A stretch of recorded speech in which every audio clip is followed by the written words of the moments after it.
Hi friends, welcome to my channel. గుండెనట్టే గుడి గంటలు సీరియల్ అప్కమింగ్ ఎపిసోడ్లో ఏం జరగబోతుందో ఈరోజు మా ప్రైవేట్ వచ్చేసి క్లియర్గా తెలుసుకునేద్దాం. దానికంటే ముందు రోజు ఇంకా మా ఛానల్ చూస్తున్నట్లయితే మా ఛానల్ సబ్స్క్రైబ్ చేసుకోండి. అలానే పక్కన గంట సింబల్ కూడా క్లిక్ చేసేయండి. బాలుని క్షమాపణ అడగమని ప్రభావతికి చెప్పిన సత్యం, మరోవైపు రవికి షాక్ ఇచ్చిన శృతి, అలానే ఇంట్లో నుంచి వెళ్ళిపోబోతున్న బాలు మీనా. నిజంగానే బాలు మీనా ఇంట్లో నుంచి వెళ్ళిపోతున్నారా?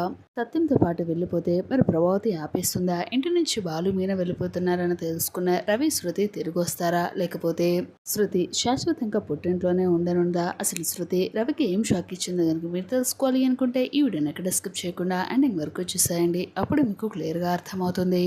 అలానే మా వీడియోని ఇప్పుడు కనుక లైక్ చేయనట్లయితే వెంటనే ఒక లైక్ చేసేయండి. సరేనండి, సీరియల్ ఏం జరగబోతే చూస్తే తెలుసుకుందాం. ఇక మొత్తం మీద సీరియల్ కనుక చూసుకున్నట్లయితే బాలుని అడ్డం పెట్టుకుని ఫంక్షన్లో పెద్ద గొడవ చేయించాలని శృతి వాళ్ళ అమ్మ శోభ, తండ్రి సురేంద్ర కుట్ర పండుతారు.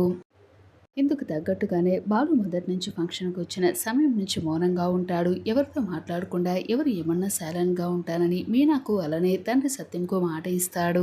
ఇక వాళ్ళకిచ్చిన మాట ప్రకారంగా కట్టుబడి ఉంటాడు. శృతి వాళ్ళ అమ్మా నాన్నలు బాలుపై కుట్ర చేసిన ఏమాత్రం వారు ట్రాప్లో పడడు. రోహిణి కూడా తన బండారం బయటపడకుండా ఉండాలని బాలు నిరికించాలని చూస్తుంది. కానీ బాలు మాత్రం చాలా తెలివిగా తప్పించుకుంటాడు. ప్రభావతి కుటుంబం వెళ్లేలోగా ఏదో ఒకటి చేసి శృతిని శాశ్వతంగా ఇంట్లోనే ఉంచుకోవాలని శోభన అనుకుంటుంది.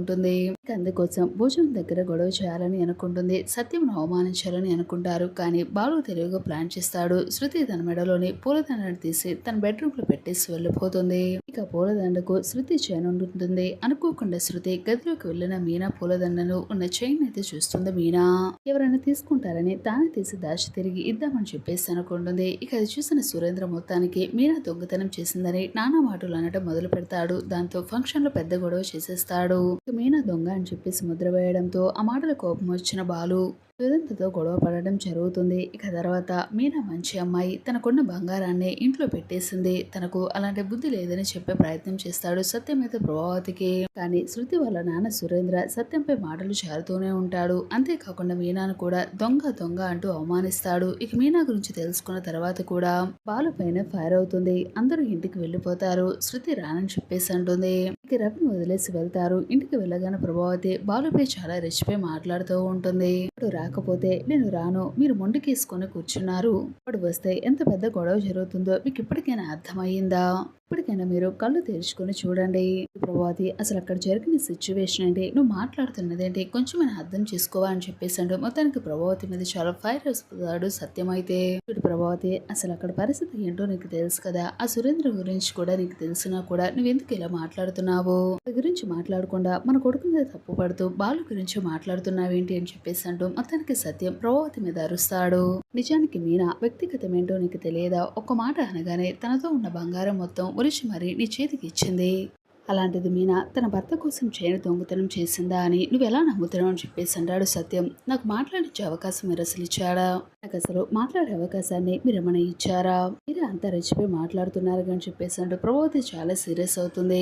ఇంతమంది ముందర ఒక పెద్ద మనిషిని కొట్టాడు అన్న ఫీలింగ్ కూడా వాడికి లేకుండా పోయింది. వాళ్ళ బంధువులు, స్నేహితులు వాళ్ళందరి ముందు ఆయన్ని కొడితే ఆయన ఊరుకుంటాడు ఏంటి? రవి శృతిని ఇంటికి పంపిస్తారా అని చెప్పేసి అంటూ ప్రభావతి ఇంకా అరుస్తూ ఉంటుంది. ఇక మరోవైపు రోహిణి మనోజ్ ఇద్దరు కూడా బాలుని తప్పు పడుతూ ఉంటారు. వాడు ఏం చేసినా సరే వాడు భార్య మీద ప్రేమతోనే చేశాడు. మనం ఎవరేం చేయలేనిది వాడు చేశాడు. ఆ సురేంద్ర ఎలాంటి వాడో మనకు తెలియదా? ఆఫీసులో ఎలాంటి ఫ్రాడ్ పనులు చేస్తాడో నాకు తెలుసు. అలాంటి వాడిని నువ్వు వెనకేసుకుని వస్తున్నావు అని చెప్పేసాడు. ప్రభావతికి చాలా గడ్డి పెడతాడు సత్యమైతే. చూడండి, ఏది ఏమైనా కూడా వాడి వల్ల రవి ఇంటికి రాకుండా ఉంటే నేను మాత్రం అసలు ఊరుకోనని చెప్పేసాడు. ప్రభావతి చాలా సీరియస్ అవుతుంది. ఇక మీనా బాలు ఇద్దరు కూడా బయటికి అయితే వెళ్ళిపోతారు. ఇక బాలు అయితే ఒక హోటల్ దగ్గర ఆపుతారు. ఉదయం నుంచి నువ్వు ఏమీ తినలేదు, ఇప్పుడు కూడా ఏమీ తినకపోతే చాలా నీరసంగా పడిపోతావు, కాబట్టి ఏదైనా తిను అని చెప్పేసి మీనాతో అంటాడు. కానీ మీనా మాత్రం నాకు ఏమీ తినాలని అనిపించట్లేదు, ఇప్పుడు నా మనసులా లేదు. మీరు ఇంత పెద్ద గొడవ చేసిన తర్వాత ఇంటికి వెళ్తే మీ అమ్మ ఎంత రచ్చ చేస్తుందని నాకు చాలా బాధగా ఉంది అని చెప్పేసి అంటుంది మీనా. నువ్వు ఆ సురేంద్ర నిన్ను అనగానే నువ్వు పక్కకి వెళ్ళి ఏడవకుండా వచ్చి నా గుండెల మీద పడి ఎందుకు ఏడ్చావు? నాకు ఎక్కడ గుచ్చుకున్నట్లు అనిపించింది. అందుకే అతన్ని ఎంతో ఓపికగా అడిగాను. కానీ ఇంకా రెచ్చగొడితే మా నాన్నను కూడా అంటే అప్పుడు నాకు కొట్టాను. మరి అంత కోపం తెప్పించాడా సురేంద్ర గారు నాకు? ఇప్పుడైనా ఏమైంది? మనం ఏమీ తినకుండా ఇంటికి వెళ్తే ప్రభావతి ఏమన్నా తినిపిస్తుంది అనుకుంటున్నావా ఏంటి? ఇంకా గొడవ చేస్తుంది. కనీసం ఆ గొడవ పట్టడానికైనా మన దగ్గర ఓపిక ఉండాలి కదా. బట్ ఇక్కడ కాస్త ఏదైనా తినేసి వెళ్దాము అని చెప్పేసి అంటాడు బాలు. ఇక మరోవైపు రవికి సత్యం ఫోన్ చేసి ఏంటరా పరిస్థితి అక్కడ ఎలా ఉంది, శృతిని ఇంటికి తీసుకునిరా కూర్చొని మాట్లాడుకుందాం అని చెప్పేసి అంటాడు. రవి అయితే శృతి చాలా కోపంగా ఉంది నాన్న, ఇప్పుడు ఏం మాట్లాడాలన్నా కూడా నాకు చాలా భయంగా ఉంది. మీద దొంగతనం వారు చేయడం వల్లే బాలు ఆయన్ని కొట్టారు. నాన్న మీద చాలా కోపంగా ఉంది. అలాంటిది ఇప్పుడు బాలు ముందే నాన్నను అలా కొట్టడం శృతి చాలా కోపంగా ఉంది. ఇప్పుడు నేను ఇంటికి రాలేను, అలానే శృతి ఇంటికి రావడానికి ఒప్పుకుంటుందో లేదో కూడా నాకు తెలియడం లేదు. ఆ ప్రయత్నం నేను చేస్తాను అని చెప్పేసి అంటాడు. మొత్తానికి రవి అయితే సత్యంతో ఇక తర్వాత శృతి దగ్గరికి వెళ్ళిన రవి ఇంటికి వెళ్దాం పదా అని చెప్పేసి అంటే నేను రాను అని చెప్పేసి అంటుంది. వెళ్ళాలనుకుంటే నువ్వు వెళ్ళిపో, నేను రాను అని చెప్పేసి అనడంతో రవి ఒక్కసారిగా షాక్ అయిపోతాడు. ఇక మరోవైపు బాలు మీనా ఇద్దరు కూడా ఇంటికి వస్తారు. ఇంతలో ప్రభావతి అయితే వాళ్ళిద్దరిని చూసి చాలా పెద్ద గొడవే చేస్తుంది. చూడండి, ఇప్పటికైనా అసలు వీని ఇంట్లో ఉంచడం నాకు అసలు ఏమాత్రం ఇష్టం లేదు. కేవలం వీడి కారణంగానే ప్రతి ఫంక్షన్ లో ఏదో ఒక గొడవ జరుగుతూనే ఉంది. ఇక్కడ చూస్తే మౌనికకి సంబంధించి ఏదైనా ఫంక్షన్ కి వెళ్ళాలి అంటే వీడు రావద్దు అని చెప్పేసి అంటున్నారు. వీడి కారణంగా ఏదో ఒక గొడవ జరుగుతుందని. ఇక్కడ చూస్తే ముందు నుంచి చెప్పారు అసలు ఫంక్షన్ కి బాలుని తీసుకుని రావద్దు అని. కానీ ఏం చేస్తాం, తప్పక మీ మాట మీద నేను తీసుకొని వచ్చాను. వాడు సైలెంట్ గా ఉన్నాడా? మంది ముందల ఆ పెద్ద మనిషిని కొడితే ఆయన అసలు ఊరుకుంటారా? ఇప్పుడు నా రవి అలానే నా చిన్న కోడలు గనక ఇంటికి తిరిగి రాకపోతే నేను అస్సలు ఊరుకున్న ప్రసక్తే లేదు. ఇది నా ఇల్లు, నా ఇంట్లో వీడు అలానే వీడు భార్య ఇద్దరు కూడా ఉండడానికి అసలు వీల్లేదు. ఈ క్షణం వీళ్ళిద్దరూ వెళ్ళిపోవాలి అని చెప్పేసి అంటూ మొత్తానికి ప్రభావతి అయితే బాలుతో చాలా సీరియస్ గా చెప్తుంది. ఇక బాలుకి అయితే చాలా కోపం అనిపిస్తుంది. ప్రతిసారి కూడా నీ ఇల్లు అని చెప్పేసి అంటున్నావు, ఇదేమి నీ ఇల్లు కాదు, నాన్న కష్టార్జితం, ఇది మా నాన్న ఇల్లు అని చెప్పేసి అంటూ బాలు అనేసరికి నా ఇల్లు నా ఇంటి పేరు నా పేరు మీదే ఉంది. నువ్వు ఉన్న చోట నేను అస్సలు ఒక్క నిమిషం కూడా ఉండను. నేనే ఇంట్లోంచి వెళ్ళిపోతాను, అర్థమైందా? ముందు నువ్వు నీ భార్యను తీసుకుని ఇంట్లోంచి వెళ్ళిపో అని చెప్పేసి అంటూ ప్రభావతి చాలా సీరియస్ అవుతుంది. ఒక్క నిమిషం కూడా ఆలస్యం చేయకుండా ఇక బాలు మీనా ఇద్దరు కూడా లగేజ్ తీసుకుని వచ్చి ఇక వాళ్ళతో పాటు సత్యంను కూడా తీసుకుని వెళ్ళిపోతారు. ఇందులో ప్రభావతి అయితే మీ నాన్నని ఎక్కడికి తీసుకుని వెళ్తున్నావు, నా భర్తను నా నుంచి దూరం చేస్తావా ఏంటి అని చెప్పేసి అంటూ బాలు అడిగేసరికి మా నాన్నను నా నుంచి దూరం చేస్తావా ఏంటి, మా నాన్న నా నుంచి దూరం చేసే హక్కు మాత్రం నీకు లేదు. నాన్న చూడకుండా నేను ఉండలేను, అలానే నేను చూడకుండా ఆయన ఉండలేరు. మేమిద్దరం కలిసి ఒకే చోట ఉండాలి. ఇంట్లో నన్ను ఉండొద్దు, నా భార్యని కూడా ఉండొద్దు, వెళ్ళిపో అని చెప్పేసి అంటున్నావు. మరి నాతో పాటు నేను మా నాన్న తీసుకుని వెళ్ళిపోయి నేను పోషించుకుంటాను, ఇంట్లో ఉండాల్సిన అవసరం నాకు లేదు అని చెప్పేసి అంటూ మొత్తానికి బాలు మీనా ఇద్దరు కూడా సత్యంని తీసుకుని ఇంట్లో నుంచి వెళ్ళిపోతూ ఉంటే ప్రభావతి ఒక్కసారిగా షాక్ అయిపోతుంది. ఇక మరోవైపు రవి అయితే శృతి దగ్గరికి వెళ్ళి మాట్లాడుతూ ఉంటాడు. చూడు శృతి, నువ్వెందుకు ఇంటికి రాను అని చెప్పేసి అంటున్నావు, అది మన ఇల్లు. దానికి అసలు బాలు మీ నాన్న మీద చేయి చేసుకోవడం అది తప్పే, కాకపోతే ఎందుకు చేయి చేసుకున్నాడో నీకు తెలుసా? ఇద్దరు నువ్వు రెస్టారెంట్ కి వెళ్దామని చెప్పేసి అన్నాము, సరే అని బయలుదేరాము. కానీ నువ్వేం చేసావు, నీ దండని గదిలోనే మర్చిపోయి వెళ్ళిపోయావు. నీకోసం వచ్చిన వదిన నీ దండకి చైన్ ఇరుక్కొని ఉంది.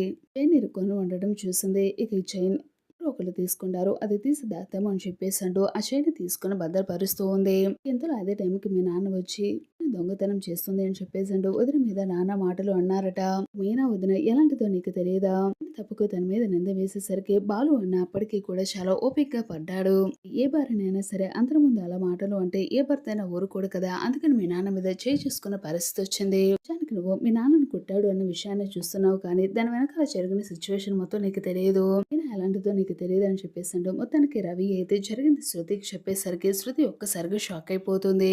శృతి అయితే నన్ను క్షమించు రవి, అసలు మా నాన్నను బాలు ఎందుకు కొట్టాడో, ఏ సిచ్యువేషన్ వల్ల కొట్టాడో నేను ఇప్పటికీ తెలుసుకోలేకపోయాను. కానీ కొట్టడం వరకు నేను చాలా సీరియస్ అయ్యాను. ఇప్పుడు నేను మీనా కాల్ చేసి సారీ చెప్తాను, మనం ఆ ఇంటికి వెళ్దాం పదా అని చెప్పేసి మొత్తానికి రవి శృతి ఇద్దరు కూడా ఇంటికి అయితే బయలుదేరతారు. ఈ లోపల ఇంట్లో నుంచి బాలు అలానే సత్యం మీనా ముగ్గురు కూడా ఇంట్లో నుంచి వెళ్ళిపోబోతూ ఉంటారు. ఇంటికి వచ్చిన శృతి అయితే ముగ్గురిని కూడా ఆపేస్తుంది, లోపలికైతే తీసుకొని వస్తుంది. ఇక దాంతో రవి శృతి ఇద్దరు కూడా ఇంటికి వచ్చేసరికి ప్రభావతి చాలా సంతోషిస్తుంది. ఇద్దరు లోపలికి వచ్చిన శృతి అయితే చూడండి అంటే మీరు అసలు మీనాని అలానే బాలుని ఇంట్లోంచి పంపించాల్సిన అవసరం లేదు, అసలు మీనాది ఏ తప్పు లేదు, తప్పు లేకుండా మీరు అనరాని మాటలు అంటున్నారు. నిజానికి తప్పంతో కూడా మా డాడీదే. మీనాని ఎలా దొంగతనం అన్న ముద్ర వేయడం అది కరెక్ట్ కాదు. కూడా ఇది గ్రహించుకోకుండా నాలాగే సీరియస్ అయితే ఎలా, పెద్దవారు అయింది కూడా మీరు ఆలోచించాలి కదా అని చెప్పేసి అంటే మొత్తానికి శృతి అయితే ప్రభావతికి అయితే షాక్ ఇస్తుంది. అప్కమింగ్ ఎపిసోడ్ అయితే ఖచ్చితంగా అయితే జరగబోతుంది. మా ఛానల్ గుడి గంటలు సీరియల్ డైలీ ఎపిసోడ్స్ కనుక మీరు తెలుసుకోవాలి అనుకున్న వెంటనే ఛానల్ సబ్స్క్రైబ్ చేసుకోండి, అలానే పక్కన గంట సింబల్ కూడా క్లిక్ చేసేయండి.